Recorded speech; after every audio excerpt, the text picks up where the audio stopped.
Yeah, welcome back.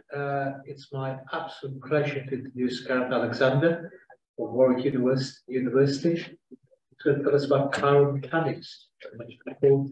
Thank you very much. Well, I'd like to start by thanking the organizers, Ado and Simon, for putting on an excellent meeting and for organizing it so well for the 4 weeks of the program. It's been really wonderful to be here. And today I'm going to try to tell you about our recent work thinking about chiral mechanics. So first of all, what's it about? It's mechanics, so it will be about forces. And it's continuum materials, continuum mechanics, so the forces will be represented by stresses. And it's supposed to be chiral. So somehow the stresses should have a handedness associated to them. There should be like a right-handed thing and also a left-handed thing. This is, and I tried to tell you about 3 aspects of this that we have developed. In membranes, this is joint work with Sami Alizzi, who is a Marie Curie Fellow in Oslo these days. And then also in liquid crystals, where I'll tell you about 2 materials, cholesteric phases and also columnar phases. This is joint with Chiral Ramaswamy and Ananya Mitra, and is predominantly the thesis work of an excellent student, S.J. Cole, who I was fortunate to co-supervise with Chiral. Okay, well, let's start with, I have to click here. Let's start with chiral mechanics. What's it about? Well, a prototype for it is this discussion of odd elasticity that came out of the Chicago group a few years back. So the main point, the main part of this paper, the main presentation, is a description of 2-dimensional elasticity, which is summarized in this relation between the stress in the material and the strain in the material, with the connection between them being what was meant by elasticity. So in 2 dimensions, there are 4 independent stresses and 4 independent strains. They're represented pictorially. There's a dilation, a rotation, and then 2 extensional shear strains and stresses. And connections between them, there's a standard elasticity, which is bulk modulus and shear modulus, and then there are these funny terms. One of them is coupling an extension or compression and producing a torsional response. So it's a twisting stream in response to either expansion or compression of the material. And because it's a torsional response, it has a handedness to it. So this is a chiral mechanical response. This one I'm actually not going to talk about. I'm going to talk about only the other one, the so-called odd modulus, which couples the anisotropic shear stress and strains and acts as a rotation in that space. So it converts, if you like, the plus mode of shear deformation into the cross mode of shear deformation, or it selects for one of the circular polarization states in the space of shear strains. Okay, well, what's odd about it? What's odd about it is that if you think that your elasticity, as usual, is coming from some kind of like Hookean elasticity, so it's a half spring constant times displacement squared, or for a continuous material, you take the strains, it's quadratic in the strains, coupled by some elastic modulus tensor, then an expression of this energy is symmetric under interchange of the 2 strain terms. And that extra symmetry constrains the elastic moduli that arise in free energy. And in particular, this odd modulus appears as an antisymmetric contribution in the elasticity. So it's absent or it's invisible to any description that's based on the free energy. So one of the first things about chiral mechanics is its mechanical responses and mechanical properties that do not derive from an underlying free energy function. Or said differently, it's a mechanical response that is driven by active non-equilibrium processes. And in some respects, this is something that's been known for some time. So here are 2 examples. This is a snip from the relevant page of Landau-Lifshitz theory of elasticity, which reports the number of elastic moduli that you have in crystalline materials with different symmetry groups.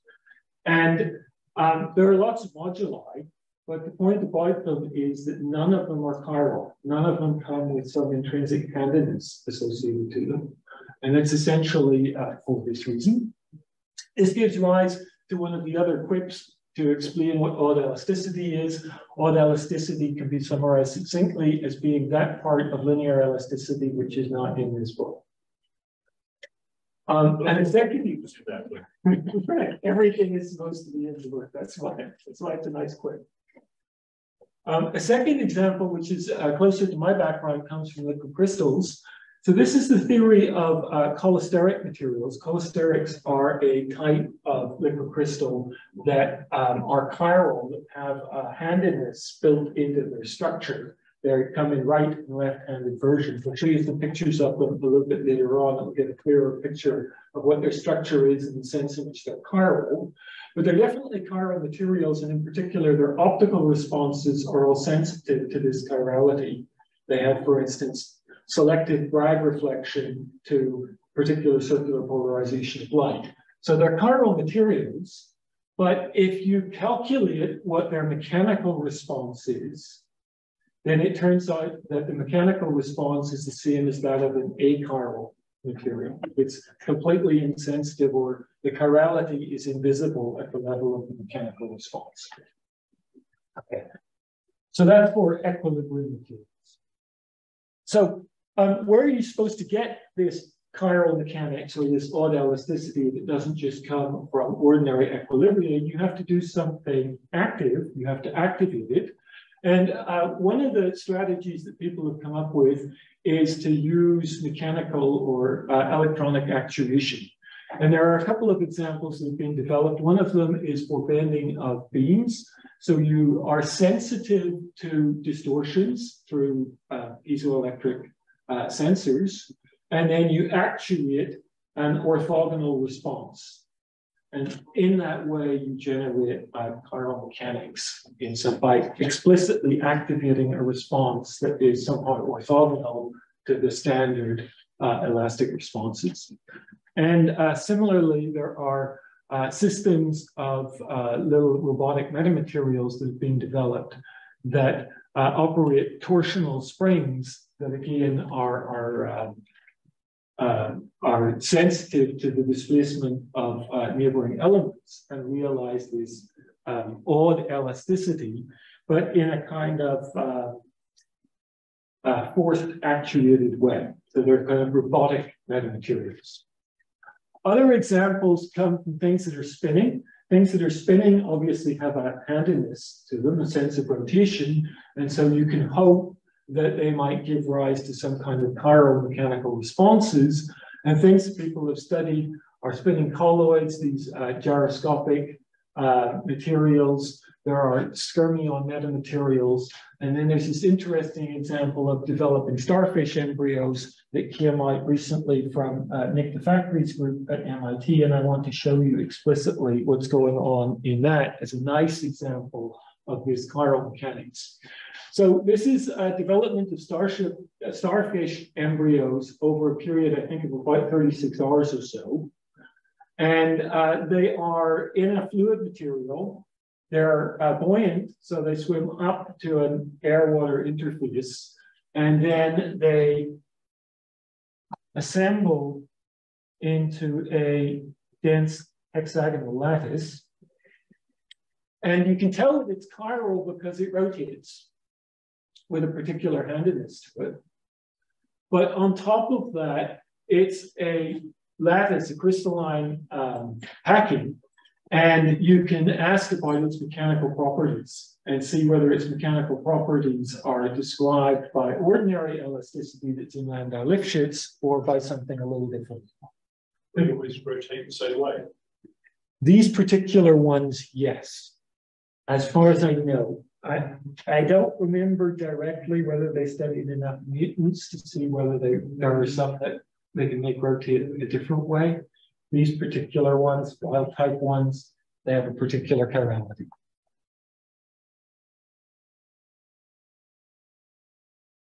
So they analyzed two particular aspects of the mechanical response. One of them is just the mechanical oscillations in the material, and they study in particular the shear response, which I showed has this coupling, this rotational coupling in it due to odd elasticity. So this is a picture of that cycle through the different shear responses that's driven by an odd modulus.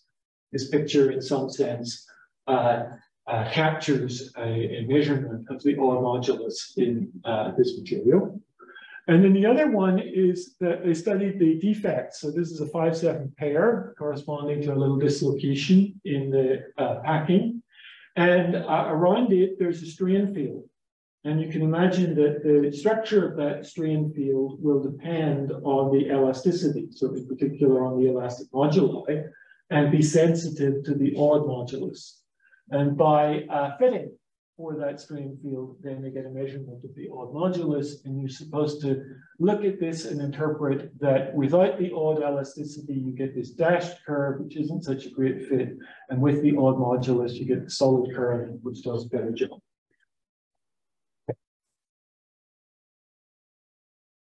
So that's a brief summary of some aspects of odd elasticity or chiral mechanics. And I want to tell you about the examples that we have developed. And the one that I'm going to start with is this one on properties of membranes. Membranes are ubiquitous basic building blocks of a large number of biological tissues, materials. These are some giant unilamellar vesicles made with a binary system of lipids that phase separate. This is famous work from almost 20 years ago. Then they form the outer membranes of bacteria, red blood cells, and they provide structures with these fascinating parking garage helicoidal structures, both in the endoplasmic reticulum and also in plant photosynthetic membranes. So there's a wide variety of different examples of membranes arising in biology. They've been around for a long time. They've been studied for a long time. One of the basics, my ultra short summary of it, is that the basic idea for describing these is to describe the membrane as a two-dimensional fluid surface to which you give some energy function. This is the kind of Hilfrich-Hamiltonian, depending only on the shape of the surface. Then you minimize, see what shapes come up. Now, obviously, that's not going to do for us because things that come from an energy functional don't provide the chiral mechanics. So we have to get at the response by a different method. And the method seems fitting at a meeting of the Newton Institute. The basic method should be to start from Newton's equations. So the idea for building up the mechanics is that the behavior is described by Newton's law. We're going to work in the overdamped regime where we can forget about inertia. So Newton's law reduces to a statement of force balance, that the force, which is the divergence of the stress, should vanish everywhere. And it's a continuous material, so the force on any little patch, this little blue patch, can be calculated by looking at appropriate components of the stress around the boundary of the patch. Okay, so the game now is to figure out what you can write down for this stress. This stress is building up the force on any little patch. So this is a little contribution to the force. That's a vector.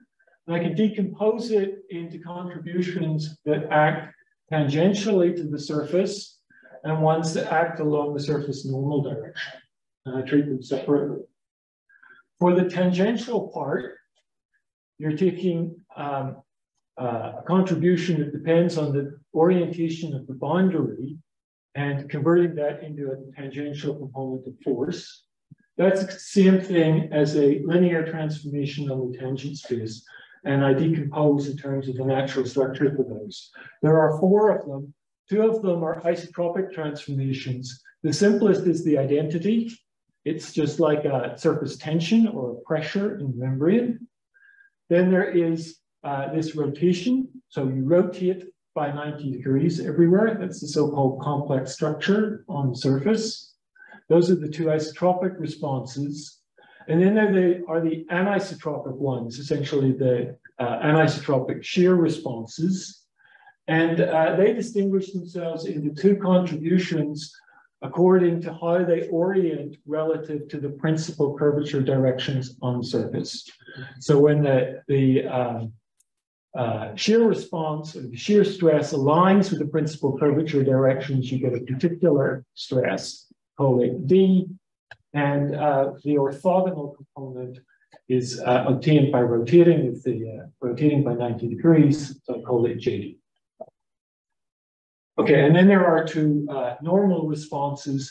For the normal response, there are in principle a large number of things that you could write down. We work exclusively with the ones that are associated with the gradients of the mean curvature. That's somehow the simplest contribution that you could write.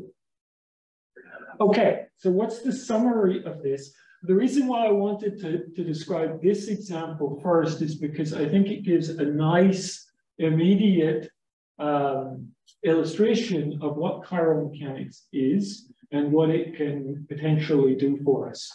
So I've described 6 kind of basic stresses that you can build the total stress in the material from. And they can separate them, you can separate them into a number of different ways, tangential and normal components, isotropic and anisotropic components. You can also separate them according to whether they're chiral stresses or not. And the thing that's interesting here is that there are 6 terms, and 3 of them are chiral, and 3 of them are not. So there's a very real sense in which the mechanics that comes from a free energy, which is not chiral, is only accessing half of the chiral mechanical responses that are possible. And that leaves some possibilities for finding new things.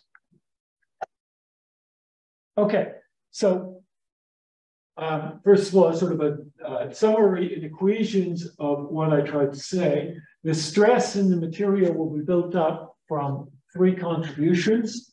There'll be the stuff that comes from an equilibrium free energy. You can get at this in one of 2 ways.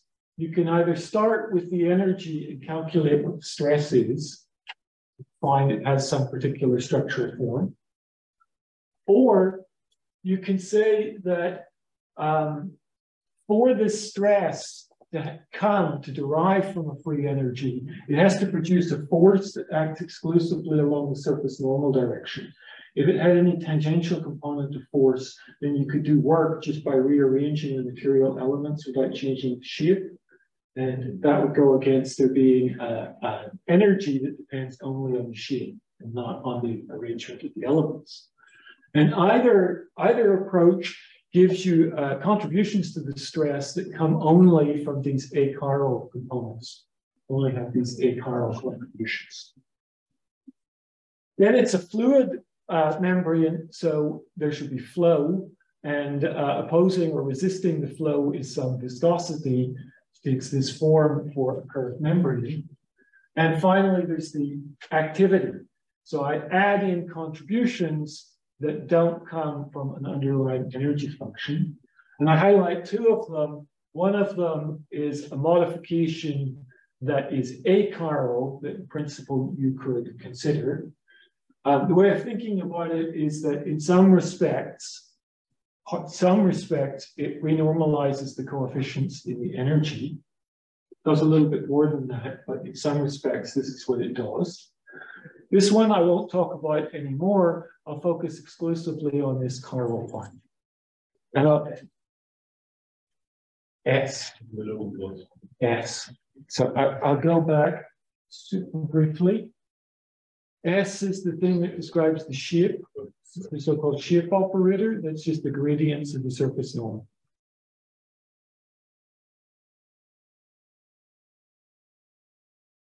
Okay, so what's the character of this particular chiral stress? So I have some chiral stress. It generates a force. The force that it generates is this structural form. So what's happening here? What's happening is that it responds, first of all, it acts purely tangentially to the membrane. So it has no normal component, it's purely tangential. Secondly, it involves gradients of the mean curvature. So I have this little sketch here. It's maybe not super clear. It could be a little bit more curved. The idea is that there's a dip down, comes back up, and then there's a little maximum in the surface. So it has one sign of curvature over here, a different sign of curvature over there, and a gradient running between them. That gives a gradient of curvature that runs from left to right along the color gradient on the surface. So I have a gradient of curvature due to the shape of the membrane, and then I generate a force which, instead of being directed along that gradient, is rotated by 90 degrees. So that's the chiral part with this rotation. That gives me forces along the directions of these red arrows. This tangential force that drives membrane flows, so it's going to produce flows in the surface. And then when it produces flows, those flows will be resisted by a viscous force. And the viscous force, it turns out, has a normal component to it, so it will back couple into the shape of the membrane. And I'll describe what happens with that in the coming slides. Okay, so I want to make two final remarks about the structure of this.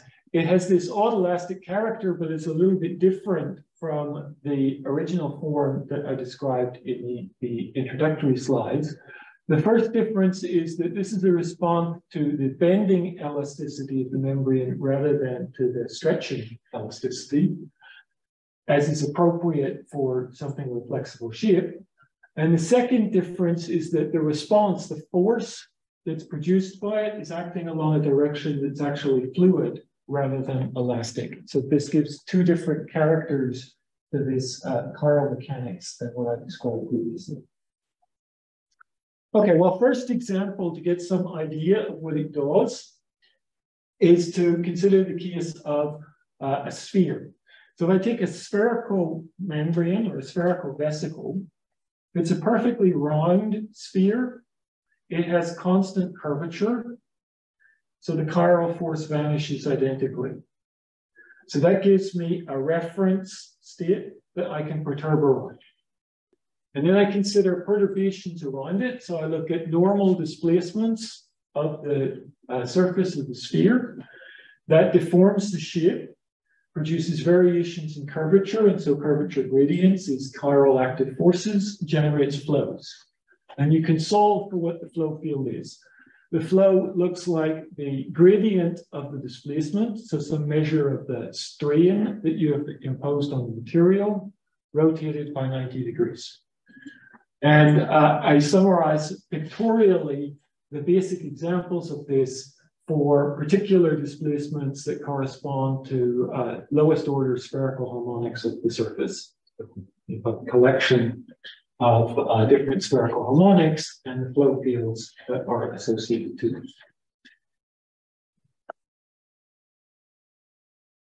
Okay, well, going a little bit further in this direction, you can stretch to nonlinear order in one particular case that we've looked at, which is this extension of the sphere into a spheroid, either prolate or oblate, depending on the direction in which you stretch it. And here, for all stretches, for all geometries, you can calculate what flows are. Little pictures summarize what's going on, and the red arrows show you the circulating flows that you have around the poles, the prolate spheroid. So let me say again what's going on here. What's going on is that the curvature is high at the poles and it's low at the equator. So I have a gradient from the equator to the pole. And then I take that gradient and I rotate it by 90 degrees and I get circulating flows. The flows in the prolate case are circulating in a right-handed sense about both of the poles. Okay. Now, one of the things that's interesting here is that the sense of the chirality of the flows comes both from the activity and also from the geometry. Because if I switch from prolate to oblate with the same stress, the same fundamental stress, Switching to a prolate spheroid, the direction of the gradient reverses. The curvature is low at the poles and is higher at the equator. So I've changed the direction of the gradient, and that reverses the direction of the flows. So one of the interesting things here is you get this real coupling between the underlying mechanical stresses and the geometry that can give you different senses or different handedness for the response depending on the combination of the two. And one potential correspondence here is with the flows that are seen in development. This is in C. elegans zygote in the early development during left-right symmetry breaking. So left-right symmetry breaking is a basic kind of structural development that is crucial to many organisms, and imbues us with a sense of chirality, or with a handedness. So this is this left-right symmetry breaking in the early development of C. elegans. This is a video of the flows that are observed. This is a little cartoon summarizing the analysis of the direction of the flows. You get circulating flows around the two poles with the same sort of structural form as I indicate here. And in fact, the basic mechanism that they describe for this in this paper has the same elements to it. They describe it with active gel theory for the cortex, for the cytoskeleton cortex, with two components: active stresses that act like a tension in the surface, and active stresses that act like a little torque density. And they generate these circulating flows by having a strength of the active torque that varies with position through the film. Okay. So here we get exactly the same structure of flows with a constant stress where the effect comes purely from the geometry. So it's a little correspondence, if you like, but it shows or it illustrates that these chiral mechanical stresses can generate the same structure of flows that are seen in these developmental processes. I think the last example of this that I will describe is the instability of the membrane tube. So here I'm really going to couple to the deformation in shape and show basic instability for a cylindrical membrane tube. So I don't have a picture of it, but you should imagine that I start with a cylindrical surface. Again, cylinder is a surface with constant curvature. The curvature is constant, then there's no force. So that's a reference state that you can perturb around. And then we think about what happens for deformations of it. And the summary, the idea of it is that I deform the shape. Now I have varying curvature.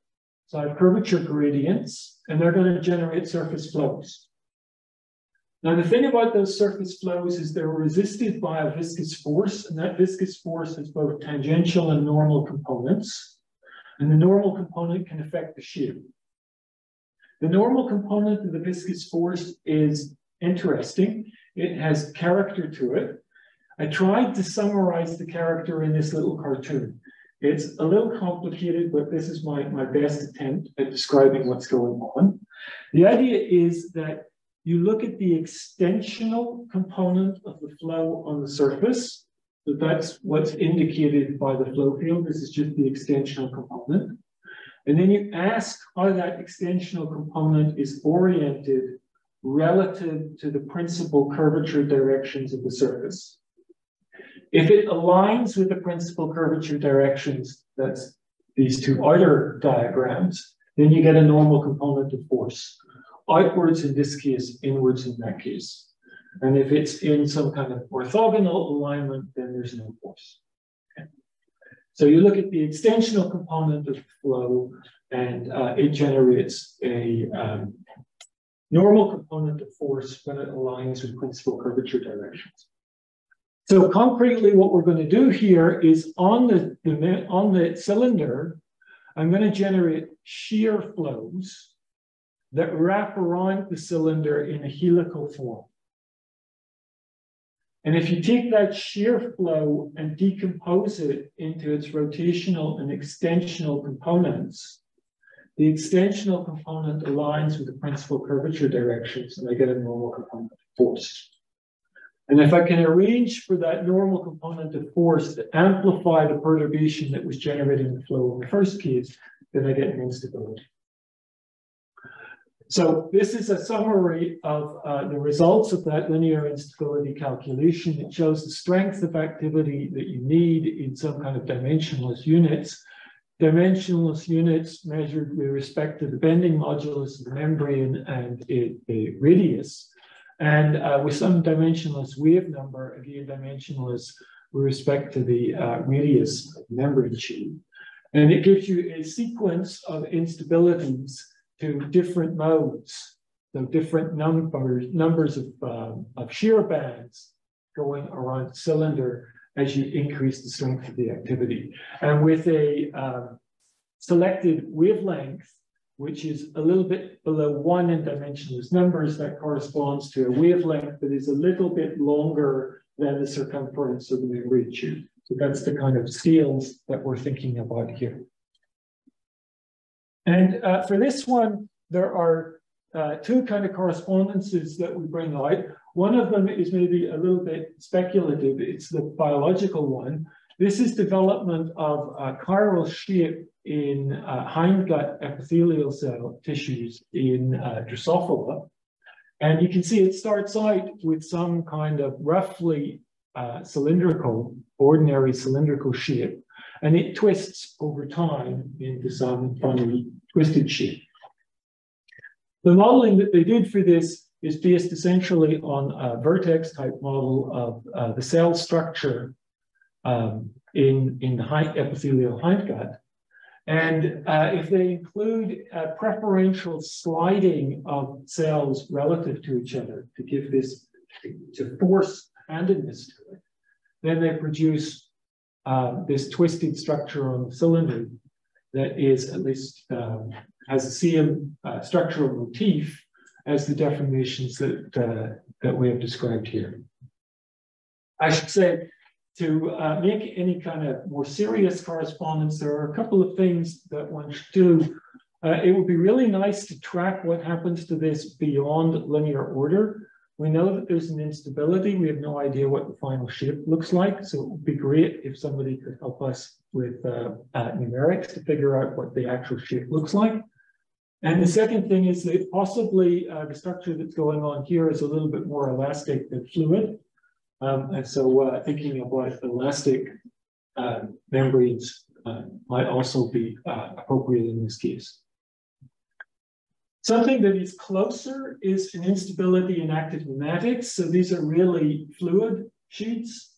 This is a cylinder. It's unwrapped onto the plane for purposes of the diagram, but it's really a cylinder like the ones above with fixed shape, but that has a structure on its surface. So it has a pneumatic liquid crystal on its surface. It's driven with sort of standard activity from pneumatic liquid crystals, and it generates these helical flows.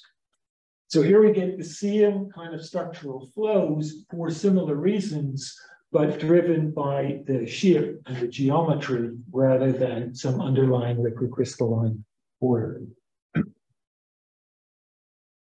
Okay, so that is what I wanted to say about chiral mechanics of active membranes. And I'll move on and try to say a few words about what happens in the active liquid crystal setting. Okay, so first of all, active liquid crystals.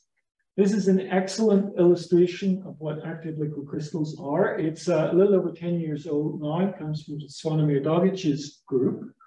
The idea is that you take certain constituents from the cell cytoskeleton, microtubules, and molecular motors, these are kinesin, which are stuck together into little clusters so that they can bind to neighboring microtubules simultaneously. And then they walk along them and cause them to slide relative to each other. So this is the active process in this material. It's actively driven by molecular motors that are causing sliding of microtubules. Then you pack them at high density by confining them to an oil-water interface and adding polymer as a depletion to produce high densities. And you get materials that look like this.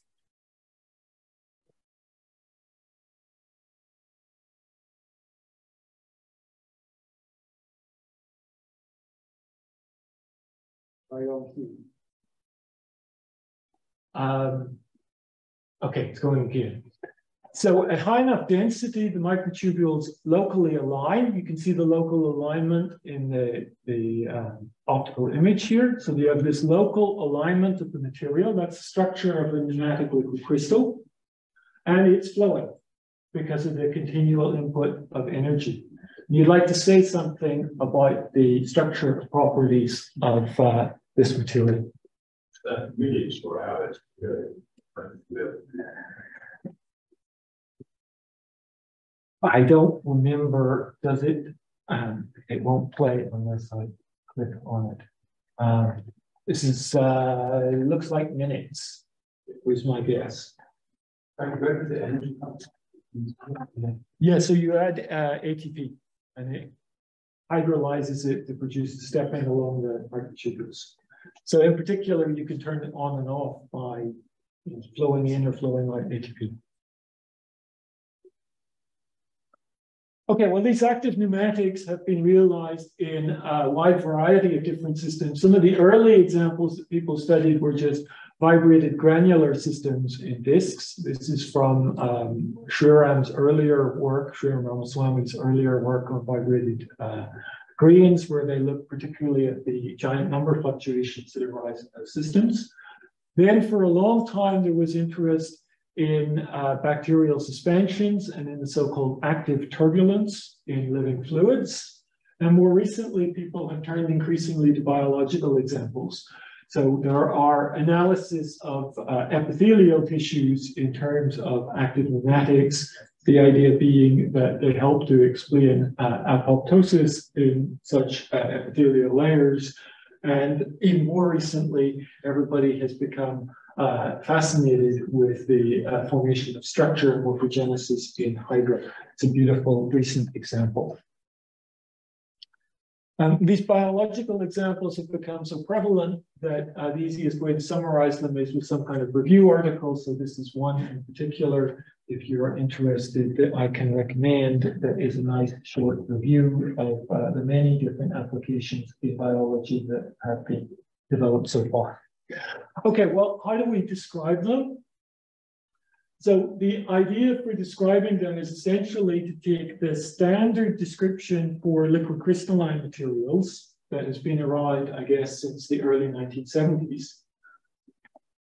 mid 1960s or early 1970s, and modify for the activity. So that corresponds to some kind of standard relaxation of the alignment, of the orientation, according to some energy function. That's what this is supposed to mean. This is the evolution of the orientation, relaxing under molecular field associated with some energy function. Everything else is coupling to the fluid flow. The fluid flow is overdamped Newton's equation with continuity.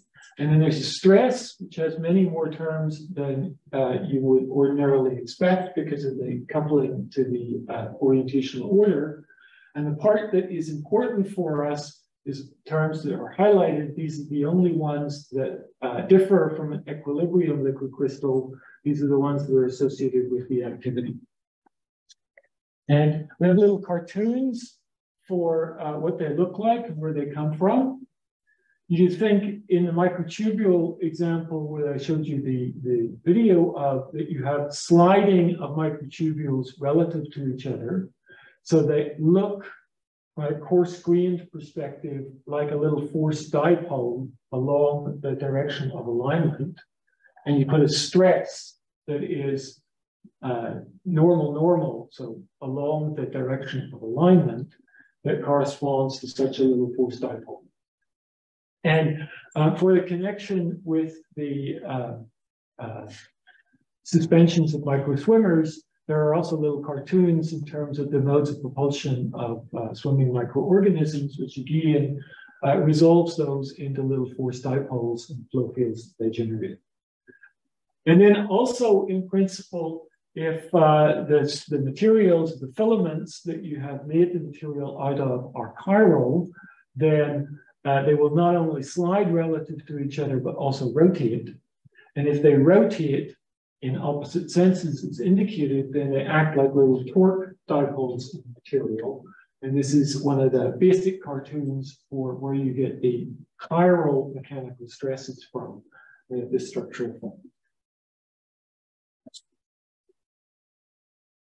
Okay, well, what does the theory do for you? It describes a number of things. It captures the basic instability of uniform states, sort of fundamental instability.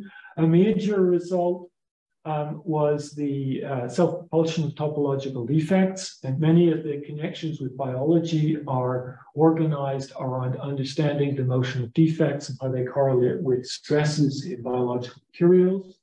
If you put them in confinement, then as a function of the strength of activity, there's a spontaneous flow transition, which has been studied extensively in theory, and also this is an experimental realization with some type of cell, forget exactly which one.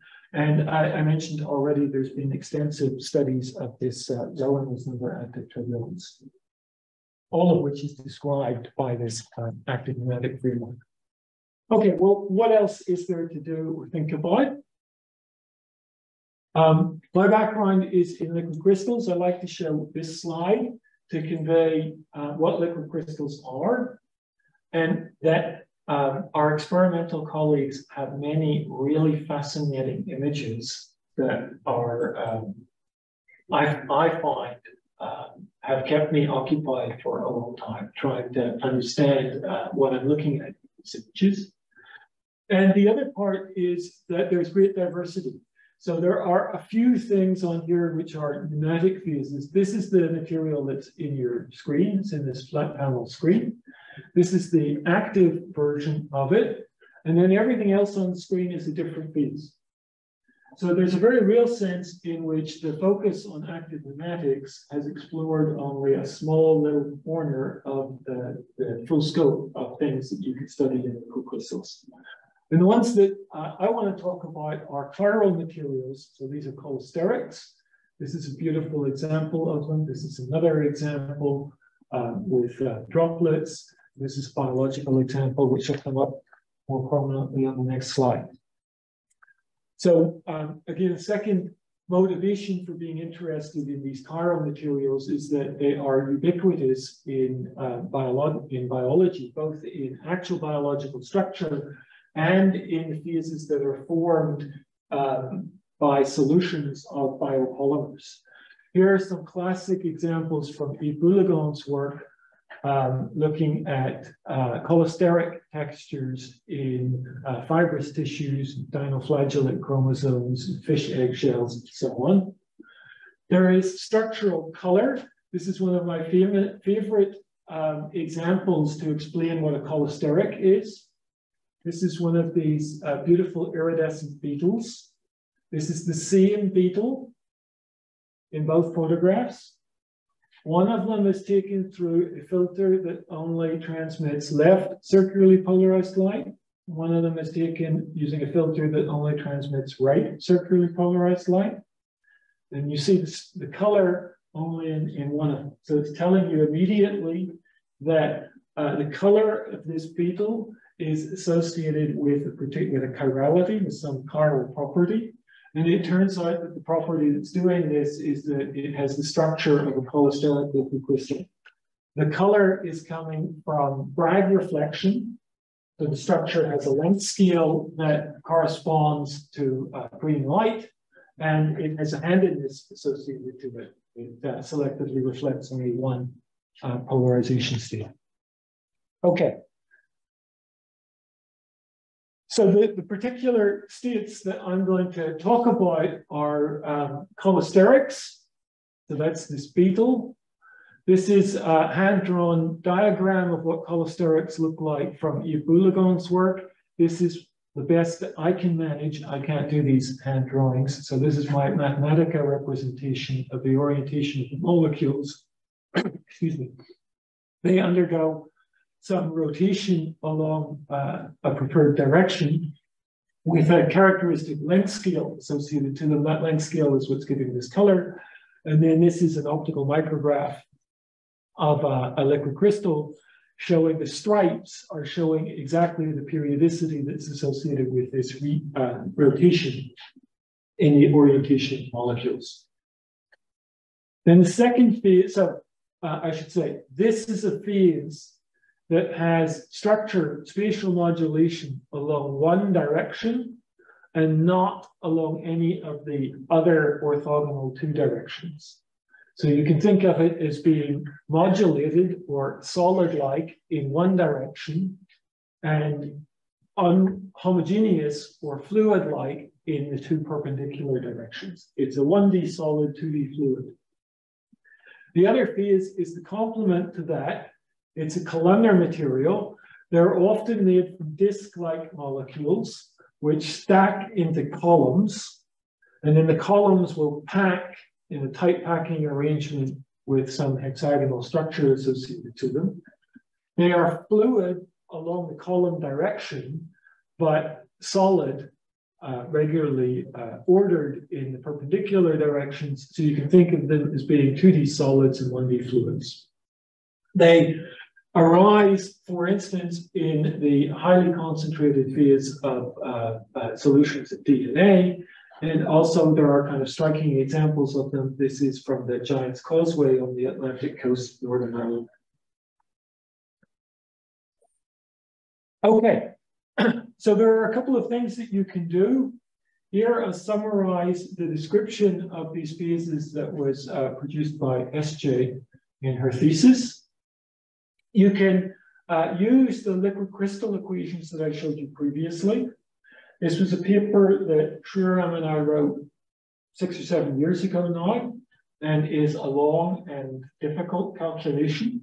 Or you can do something that's smarter, which is what SJ developed. So the idea here is that you're going to capture the large-scale hydrodynamics and elastic responses of this material by describing it as some modulated structure.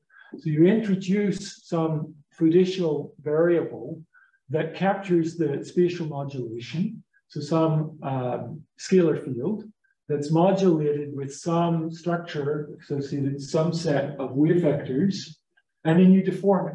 And you deform it with an Eulerian displacement field.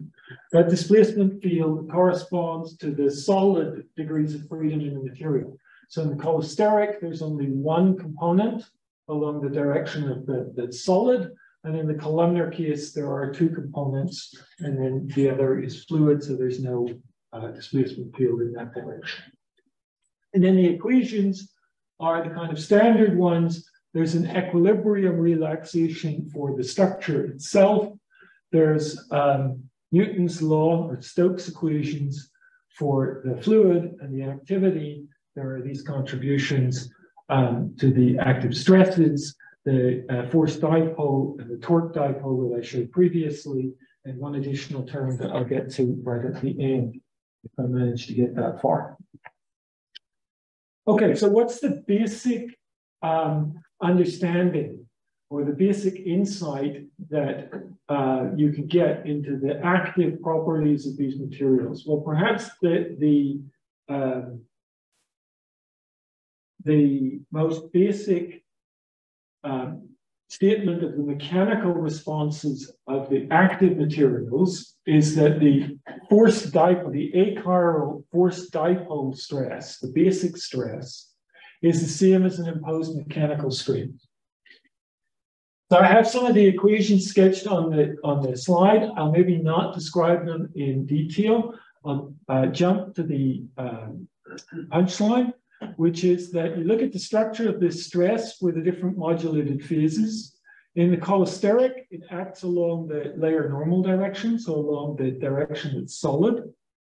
In the columnar, it does the same thing and is isotropic in those directions. So that's a stress that is the same as you would get if you took the material and you tried to stretch it, you put it under some mechanical strain, then there would be a stress that is along the solid directions. And those stresses or those mechanical responses have been studied for a long time. They produce a well-known buckling instability in liquid crystal materials called the Helfrich-Hérault instability. This is an example in cholesterics, some cross-sectional micrograph. You see the deformation of the layers. This is a schematic of what it looks like. This is a top-down image of the experimental system showing it forms a very nice regular square lattice arrangement of undulations. The same thing happens for columnar materials. So I'll talk mostly about cholesteric keys, but the same is true for the columnar. On the basis of the analogy, you can write down immediately what the threshold activity and preferred wave vector selected by the instability are. And you can also get predictions for the pattern that emerges. It should be a square lattice pattern post-instability. And in the columnar case, the thing that's a little bit different is that the active stress is isotropic, whereas the mechanical one typically is pulling in a preferred direction. So it's a uniaxial dilation. Here it's isotropic, so the buckling has a degeneracy to it. Second thing that comes from this correspondence is the response of defects. So if I take a structure that has a dislocation in it, an extra half layer that terminates at this point, and I stretch top and bottom, so I increase the spacing on the left-hand side, then it can relieve that stress, it can reduce the spacing by taking this extra half layer and pushing it into the empty space that I freed up by stretching the material. So the mechanical strain produces a force on these dislocations that tries to slide them into the space that I've opened up by stretching the material. That's called the Peach-Köhler force. And the analogy of the activity to the mechanical stresses suggests that exactly the same thing should happen in an active system. And indeed, a direct calculation produces the same force. This also gives a prediction for a way of measuring the strength of the activity using a classic technique for measuring the structure in cholesterics, which is to look at the dislocations in the structure in a wedge geometry. So you have a varying distance between the two plates. Every time you jump from the separation being 1 repeat to 2 repeats, you get a defect between them. You see them in my structure. And the positions of these should be affected by the activity. They should shift their positions as a function of the strength of the activity so as to relax the mechanical strain. And this provides a suggestion for how you might measure the strength of activity in this particular material. Okay, well, what about the chirality? The chirality, if I add in the chiral term in the Stokes equation, and I linearize in the displacement field as this structural form, the structure of it is the same as I described previously. You have the Laplacian of the displacement field. That's the mean curvature of the layer. So I produce some deformed shape. This is the mean curvature of that deformed surface. Then I take its gradient and I rotate by 90 degrees around the normal direction. So it has the same structural form as the force that I described previously in the membrane case, here arising in these modulated liquid crystal systems from the standard active stresses that arise in active liquid crystal theory. So it turns this modulated phase into a vortex lattice state, which you can control the properties of by balancing the strength of activity against an imposed mechanical strain. Okay, this slide I will skip. It's just summarizing that it's the same mod elasticity as previously. And I'll say a few words about what happens in the columnar case. In the columnar case, you have the same stresses as before. This produces the undulational instability. This chiral one turns out what it does is it lifts the degenerate. So I said it's an isotropic in-plane stress. It looks like a mechanical stream, but it's isotropic. So the buckling should break that isotropy. It should lift that degeneracy. And this chiral term selects for a preferred mode of deformation at linear instability. So that's what this term does. And then there is an additional stress that you can write down if, in addition to having the columnar order, you have a preferred direction to the columns themselves. So the columns have some polarization associated to them. They know top and bottom. Then in addition, you can write down a stress of this structure. The effect that this has on the equations of motion is to produce a term that looks like a standard elastic response, but with a twist in the displacement field. So here this U star is the displacement field rotated by 90 degrees. This rotation by 90 degrees, this is exactly the response that you get from standard odd elasticity. So this is the elastic theory that you had in the original paper from the Chicago group on odd elasticity, with the difference here being that the material is actually three-dimensional. And in addition to the elastic degrees of freedom, there's coupling to fluid flow along the columns. So it gives you the standard odd elastic response that was found previously, but with coupling to the flow along columns. And that gives you a slightly unusual dispersion that, if you look at it, scales independent of the wave number. So there are 3 pairs of wave number on the top and 3 on the bottom. So it has a well-defined frequency associated to it. But also, it's a slightly unusual oscillation in that it's non-analytic as Q goes to 0. So similar to the original paper, but with some differences. And I think I'm going to finish with a little summary of what this oscillation looks like and a trippy video of the deformation that happens in cross-section. And I'll stop. But to tell you about chiral mechanics, part of it on membranes joint with SAMI, and part of it on liquid crystals, which was the thesis work of SJ. Thank you very much. Thank you.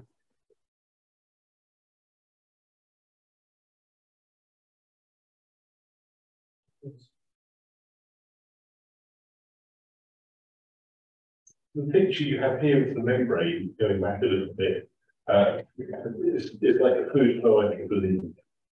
But one of the pictures you showed earlier, it looks like you almost had velocity vectors going in opposite directions next to each other. Is that just a question of scale? I mean, do you get continuity of the fluid flow directly? So we impose continuity on the fluid flow. So it must just be. So it's presumably just my poor renditions.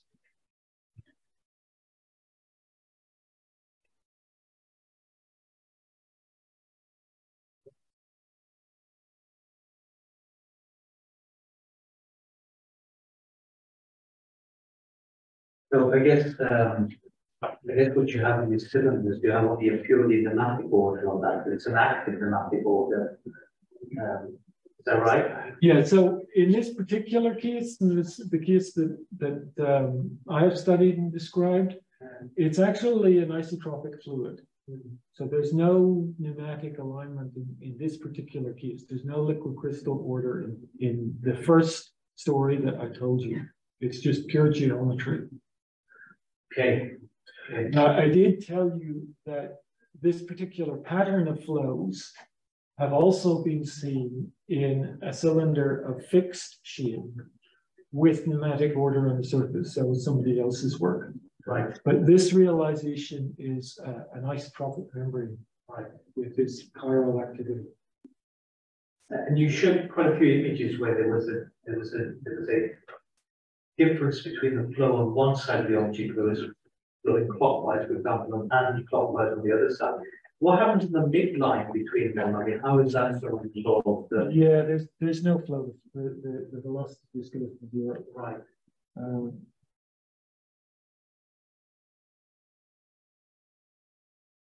Yeah. So if I show what the strength of the flow field is, this flow as a function of position over the surface, it's this one. It just goes through zero and changes direction. And presumably this gives rise to, as you were saying, differentiation in animals between what the left and right hand side of the body is. Is that how? Yeah, so that's what's described in this paper.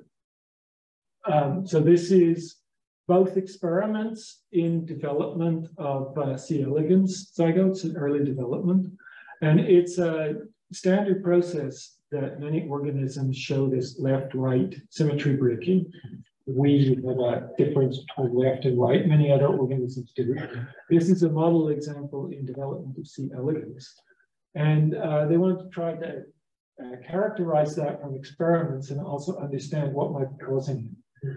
And you see the cartoon. So there are kind of two parts. One is the cartoon that they come up with for what the flows look like. So you analyze what PIV, the movie, which I'm not playing, but movie here, and you get counter-rotating flows in the two poles.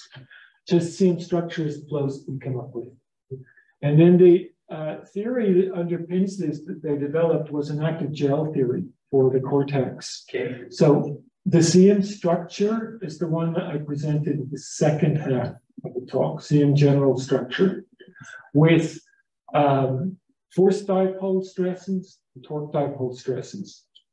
And the only real difference is that with the way that they generated these flows was to take a strength of the torque dipoles, which varies with position through the cortical layer that they were considering. So they had a position-dependent strength, and they used that to generate these flows. Okay. Here I get flows of the CM structure just purely from the geometry. I see. Okay. Any other questions from you? Yes. Sorry, go ahead. Yeah, go ahead. It's a very naive question, sorry. On the, at least from the image on there, it's very lumpy. Wouldn't that, so, sorry, This one? Experimental image. Yes. Would that, in that model, not drive lots of other flows that aren't seen in there? So is it that certain types of cells are doing this and others? Yeah, so obviously there's a long way to go between what's really happening here and what's happening there. One of the parts is, so what are we really showing? We're showing, in some respects, the most coarse-grained component of a flow field that you can extract. And what's really happening at, for instance, a cell-by-cell level is totally washed out in a continuum description that we developed here. So yeah, there's lots more that one could do, but it's not something I've tried to cover. Quite in the second part of your talk, you this active liquid crystal, so you introduce different types of active stress. So the usual one everybody uses, I guess, and then there's in addition some achiral strength and polar achiral strength and so on. Is there more variety of possible active stresses? And then can one say something about what is responsible or what kind of? Yeah, great question.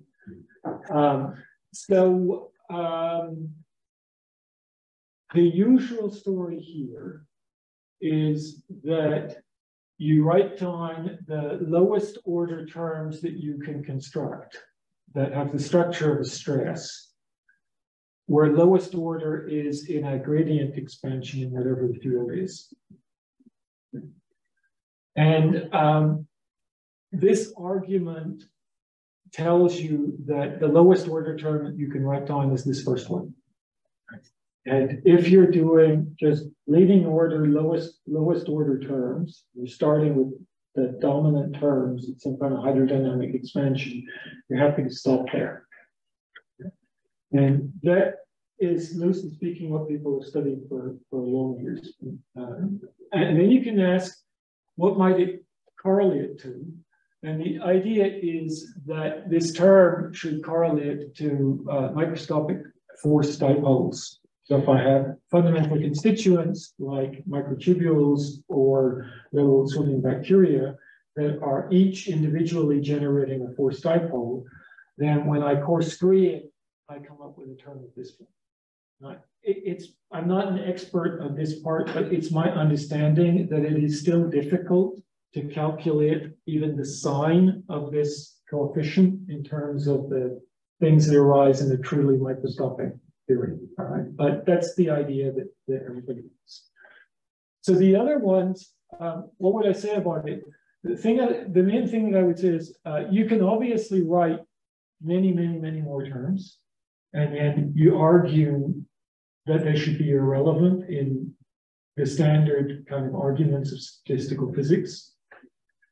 But here, I would say these ones are important because this is the lowest order term that's chiral. So if you want to capture chiral responses and chiral effects, this is the dominant contribution. And it may well be subdominant to this term. That was what I showed with the Helfrich-Perot instability. That first of all, you drive the instability, and then once you've got the undulated state, you decorate it with a vortex lattice. That was that one.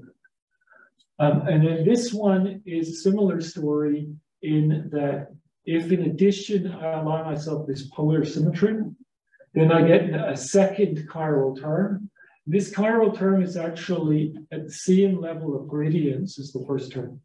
So if you manage to construct a columnar phase that had this additional polar symmetry, then this term would be every bit as important as that one.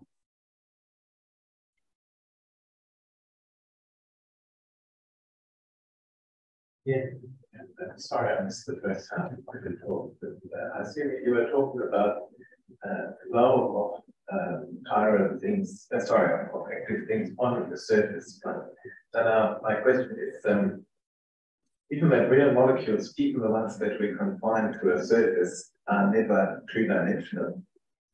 Are there any effects for these 2D flows that stem from the three-dimensional nature of the constituent molecules?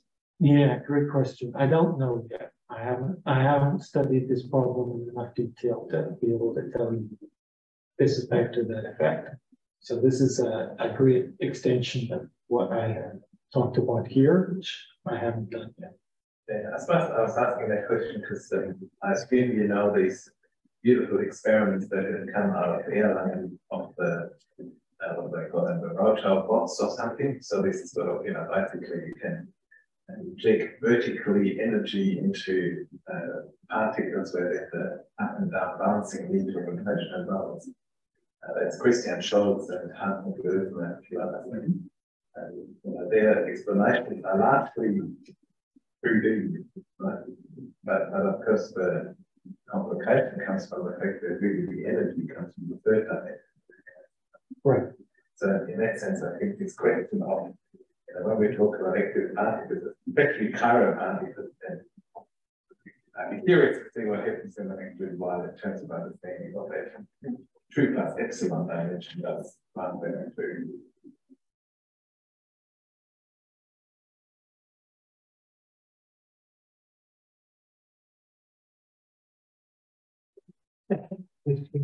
Thanks. Stop there. Thank you very much for this game.